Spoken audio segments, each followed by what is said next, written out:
Hello, whisperers. Welcome to the channel. If you enjoy tonight's tale, don't forget to like, subscribe, and share. It helps more than you know. Now, dim the lights, and let's begin tonight's story. I've cleaned blood before. I've scraped dried feces off yellow tile, pulled bags of mummified cats out of crawl spaces, even found a human scalp once. Just the scalp, mind you. No head. You name it, I've seen it.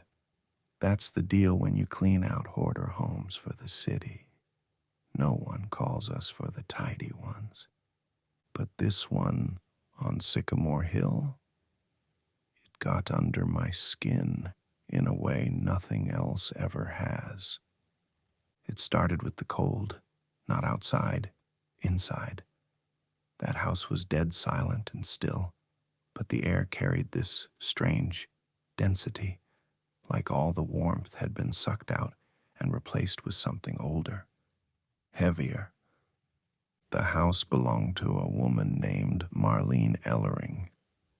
Died of a stroke 2 weeks prior, slumped against her fridge, still holding a jar of expired pickles. They didn't find her till the mailman started complaining about flies swarming the porch light. It was just me and Cole that day.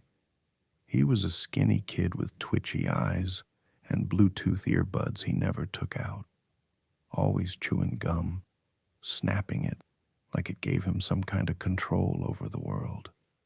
Hired off Craigslist, barely talked except to say he needed the cash. I didn't mind quiet. First hour was standard procedure.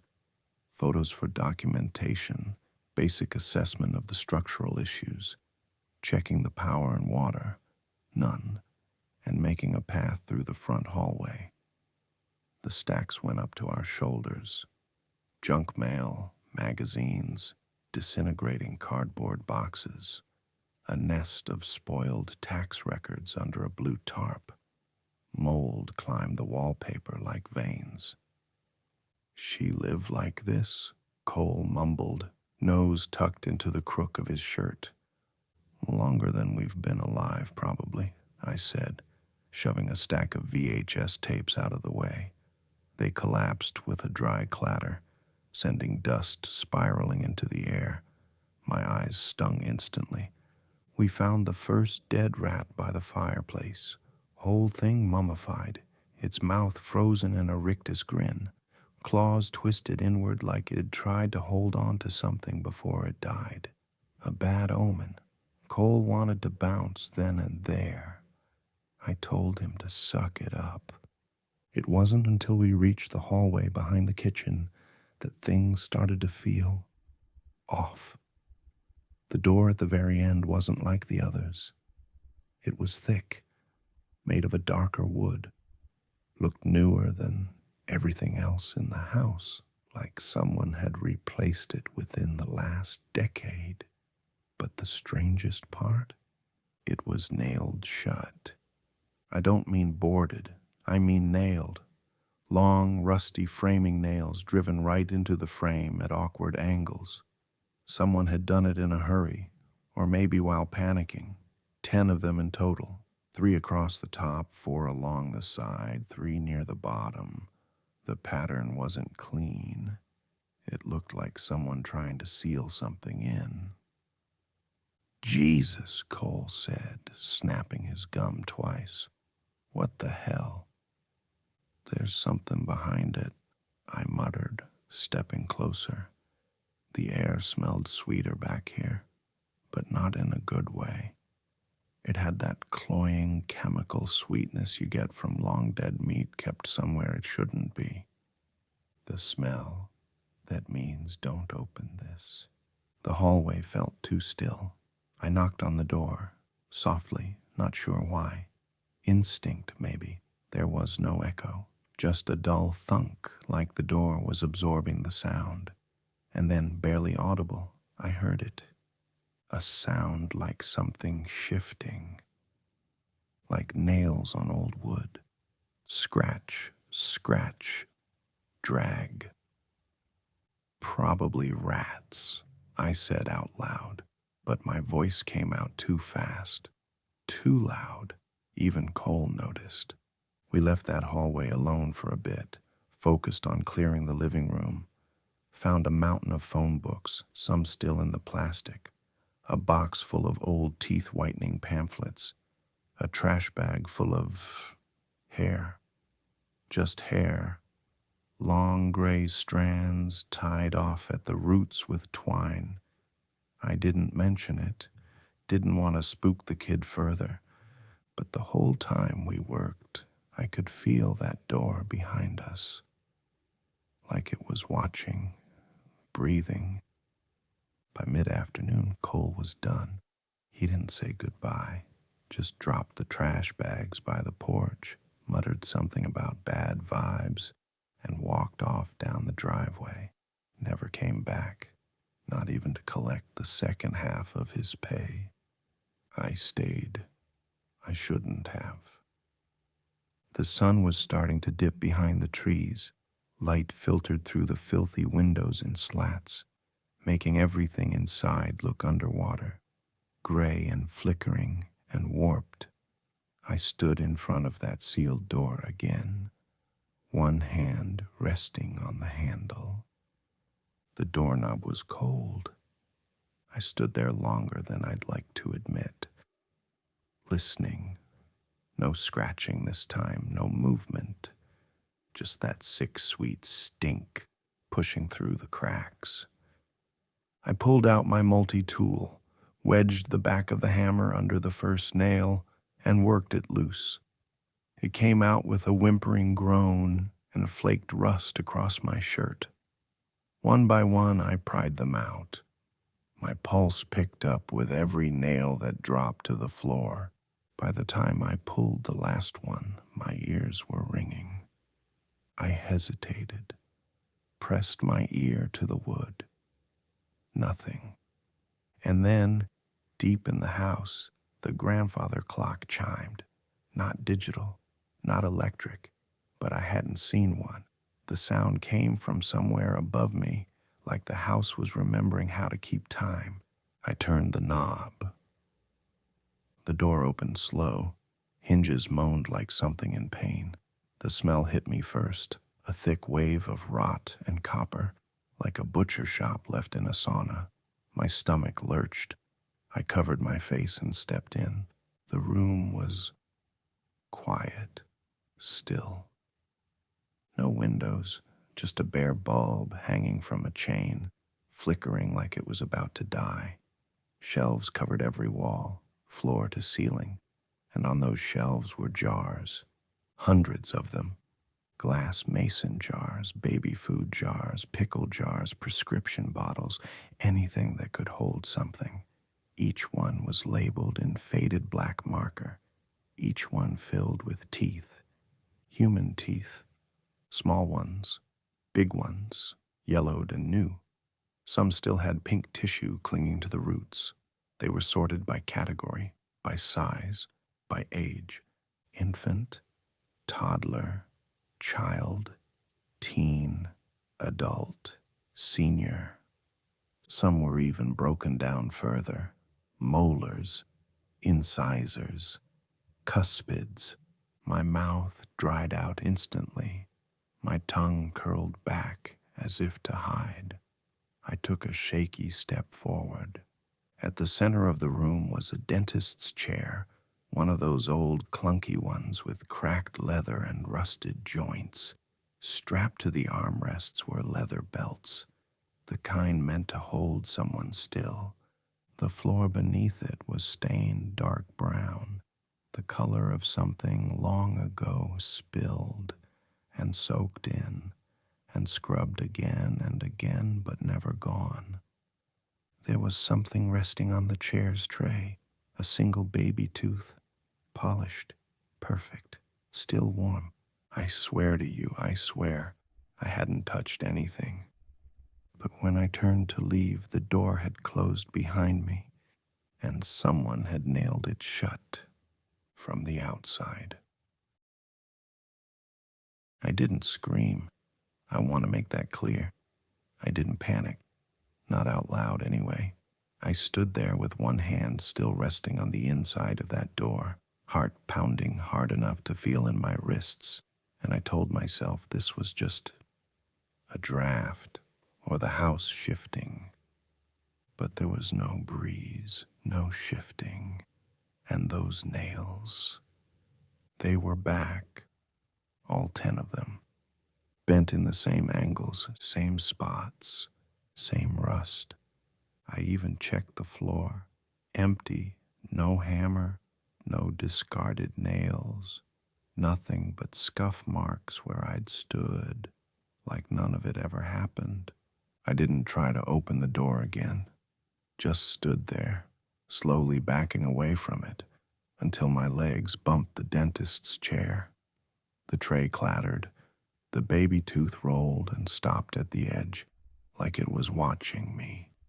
The air felt thicker now, muffled, like I'd just dropped below the surface of a deep pool.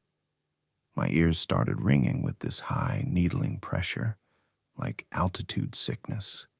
Then something else underneath it, a low hum, almost mechanical. I turned toward the shelves again, trying to focus on anything normal. That was the thing, right? You ground yourself, observe, orient. That's what they teach you in trauma response training. But there was no grounding in that room, because now there were more jars than before. I counted them. When I first came in, the top shelf near the far left corner was only half full. Now it was packed. Jars lined edge to edge, new labels, still wet. My name was on one, not full name, just first. Eli. Inside, 5 molars, brown at the root, one cracked. I ran to the far corner and checked the jar, opened it, held one tooth in my hand. It was mine. I didn't need a dentist to tell me that. I ran my tongue along the back of my mouth and felt it, the gap. I hadn't lost a molar since I was 13, and yet here it was, cold in my palm. I dropped it, hard. The jar tipped, landed on its side, and cracked. And that's when the room responded. The bulb overhead dimmed, not like it was failing, but like it was backing away, light receding upward into the socket. The shadows on the walls deepened, stretched. The hum grew louder, more rhythmic, and then came the clicking, like someone drumming their nails on wood, except it was too fast, too many fingers, too sharp. I looked toward the shelves and saw it. Something moving, quickly, impossibly, between the jars, ducking between rows, crawling across the ceiling. I didn't get a good look, just the glint of something wet and pale, a smear of gray, something with long limbs. Its joints bent the wrong way. It disappeared behind a wall of baby teeth. I backed into the dentist's chair again, and this time, the tray fell off, crashed to the ground, and then silence, the kind that rings. Then the bulb above me flared bright white, flickered twice, and went dark completely. Total blackness. I stood there breathing like a dog. Every breath tasted like iron and mildew. The darkness felt pressurized, like being buried alive. I held still, and that's when I heard the sound again. Click, click, click, click, click. Not from the shelves, not from the ceiling. From my mouth. I slapped both hands over it. My teeth were chattering violently, clacking together like they were trying to send a message in Morse code. I couldn't stop. My jaw ached from the force of it. I dropped to my knees, trying to keep them still, biting down hard enough to draw blood, and then suddenly, the light snapped back on. But the room had changed. The shelves were now curved, no longer flat against the walls. The whole room had bent inward, like I was standing in the center of a rib cage. The jars were tilted slightly forward, their lids rattling softly, like they were being breathed on from inside. At the far side of the room, a small metal cabinet had appeared, old, scratched, one of those little dental drawer units on wheels. It hadn't been there before. There was no dust on it. I approached it because that's what you do when you're trying to convince yourself things are still real. Inside was a journal, leather-bound, old. The cover had teeth marks, real ones, the indentation of a canine tooth on the lower right corner. I opened it. Most of the pages were rotted through with moisture, but some were still readable. Spidery handwriting, unstable, words pressed so hard they left dents on the next 3 pages. Jasper found the first one under the bed, said it was whispering. We thought it was just a baby tooth, but it was too long, too thin. We buried it behind the shed, but it came back inside. He was never the same. Started pulling his own teeth out with pliers. I locked him in the basement, but he kept collecting. Said they liked the soft ones best. Said the jaw underneath the house would open soon. They need an offering. Teeth remember. They always remember. The last page had only a single sentence. 1 tooth lost opens the door. 32 closes it. My hands were shaking now. I shut the journal, stood, and that's when I noticed the door was open again. The nails were gone. The hallway beyond looked exactly as I left it. Afternoon light trickled in from the cracked windows at the front of the house, like nothing had ever happened, but I knew better. Because when I stepped back into the hallway, the air was warm, sweet, like someone had just finished breathing hard. I glanced back at the room.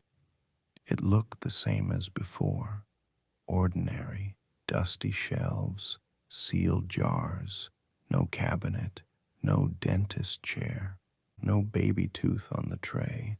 I walked out fast, locked the front door behind me, sat in my car for over an hour. I didn't call anyone, didn't file a report. That night, I dreamt I was chewing on glass. When I woke up, my mouth was full of blood. I didn't go back the next day, or the day after. I told the city inspector the job was delayed, said the place had black mold or asbestos. Whatever excuse sounded plausible enough to stall without raising alarms. They bought it, gave me a week. But I didn't sleep, not really. Every time I drifted off, I'd wake up feeling like someone had been leaning over the bed, watching. Sometimes I'd feel pressure in my gums, like something was growing in there, like a tooth pushing its way out sideways. The worst part? My toothbrush started coming back bloody. Even when I brushed gently, even when I used the softest bristles and warm water, I'd spit into the sink and watch the pink swirl, then lean in and swear I saw something solid in the foam, a little white sliver. But when I reached for it, gone. Every time. I started talking to myself in the mirror. Little things, reassurances. You're okay. You're just tired. Stress can cause hallucinations. But I stopped that after I noticed my reflection didn't always blink when I did. 3 days later, I caved and started digging. Couldn't help it. Something about that journal had stuck with me. The name Jasper Ellering. No obituary, no death certificate, not even a birth record online.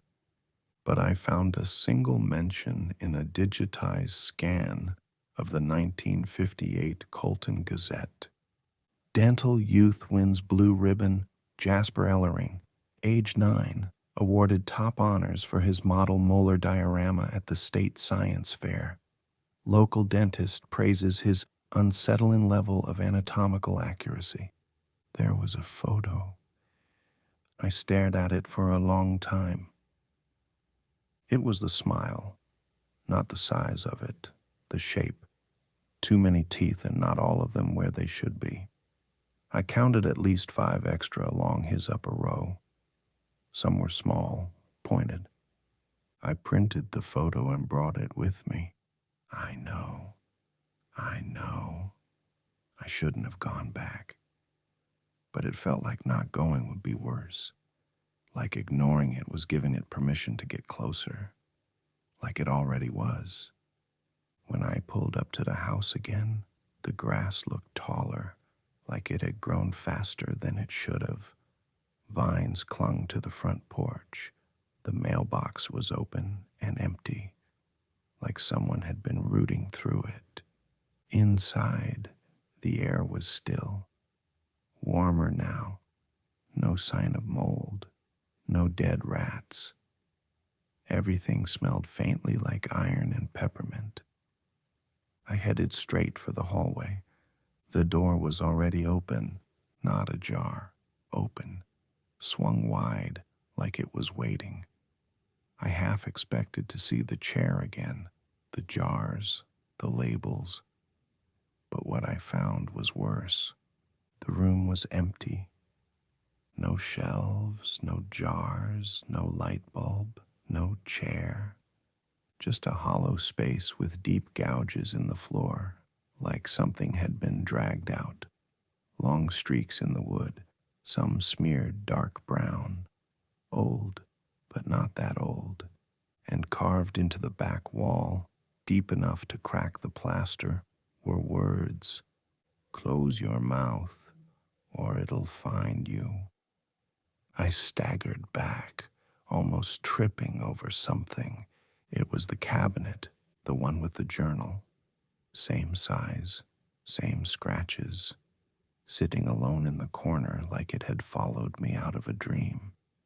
I opened it again, hoping maybe it'd be gone. But there was something new inside. Not a book, not teeth. A Polaroid photo, fresh, undated.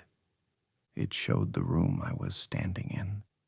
Same wall, same scratch marks, same cabinet. But in the photo there was a man standing beside the chair that wasn't there anymore. Tall, wearing a dentist's apron, face shadowed, mouth wide open, too wide. Behind him, rows and rows of jars. I flipped the photo over, written in black ink, in shaky, childish handwriting. Jasper had a job, too. He still does. I dropped the photo and ran. Didn't make it 10 feet because the hallway was gone. I stepped out into something that wasn't the house anymore. The walls were soft, pulsing faintly, lined with something I refused to name. The air buzzed like a mouthful of flies. And somewhere nearby, I heard it again. That clicking, closer now, faster. It wasn't crawling anymore. It was walking. I ducked back into the room, slammed the door, and turned to face whatever the hell was coming. Nothing appeared, just silence. Then, the room blinked. I swear to you, it blinked. The ceiling contracted, the walls shuddered, the shelves were back. But now they held faces, rows of small mannequins made from teeth and hair and scraps of what looked like gum tissue, all grinning, all pointed at me. I backed away slowly, turned for the door again, and saw that my jar had returned. Only this time it was full. 32 teeth, all mine, and at the bottom, crumpled and blood-stained, was the Polaroid. My face had been scratched out, my mouth circled in red. That's when the whispering started. Dozens of voices, hissing, chanting the same thing over and over again. One tooth lost opens the door, 32 closes it. But I didn't have 32 anymore. I had none. The next part I don't fully remember, not clearly. Bits and pieces come back in flashes. My fingers in my mouth pulling, the taste of copper, the feeling of roots snapping loose, the whispering getting louder the more I bled. The walls breathing.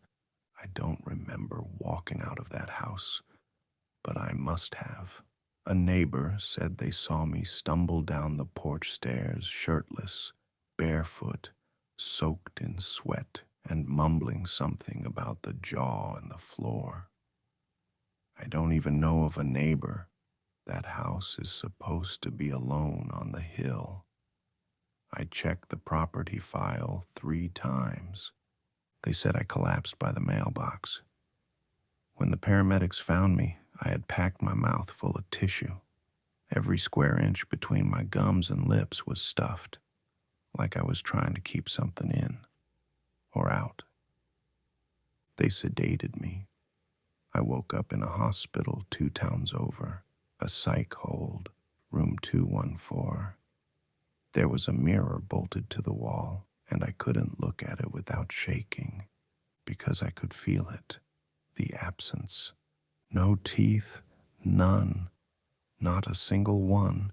The doctors said it was trauma-induced avulsion, some rare fugue state behavior. Claimed I had pulled out at least 6 of them myself. The rest? They couldn't explain. No sign of forced extraction. No blood where there should have been blood. Like they'd never been there in the first place. They gave me sedatives. Told me to rest. But I didn't sleep. Because every time I started to drift off, I heard it. Click, click, click, click, click, click, click, click. Closer now. Faster now. I got out of the hospital by lying. Told them I was fine. Told them I'd had a breakdown, but I was ready to start again. That's what they want to hear, right? Start again. Heal. Reintegrate. The truth is, I started digging. I went back through the journal, the city files, property records. Jasper didn't die. He didn't leave. He moved because the Ellering house burned down the day after I left the hospital. Total loss. No one knows how. No arson signs, no power lines. It just went up. The only thing they found inside the ashes, a single human tooth. Adult. Upper bicuspid. Not mine. I checked. After that, I thought maybe it was over. Maybe the fire did something. Closed the door. Whatever. I tried to believe it. Started eating soft foods. Bought a mouthguard. Took my meds. But 2 nights ago, I found something on my pillow. A baby tooth. Perfectly clean. Still warm. Wrapped in a folded scrap of newspaper. Colton Gazette. 1958. The same one with the fair article. There was a note written in that same childish, slanted hand. You can't close the door if the mouth is open. Last night I woke up with the sound of someone chewing in the hallway. I live alone. I locked myself in the bathroom, turned on every light, checked my gums again. Still smooth, still empty. But I swear I felt something shifting under the skin, like a new tooth, something growing. Too long, too thin, like jaspers. I don't know what happens next. I don't even know why I'm writing this.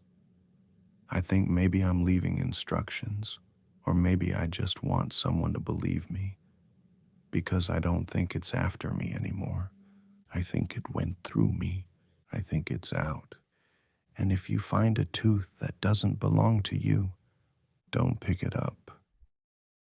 Don't take it home. And for the love of God, don't put it under your pillow.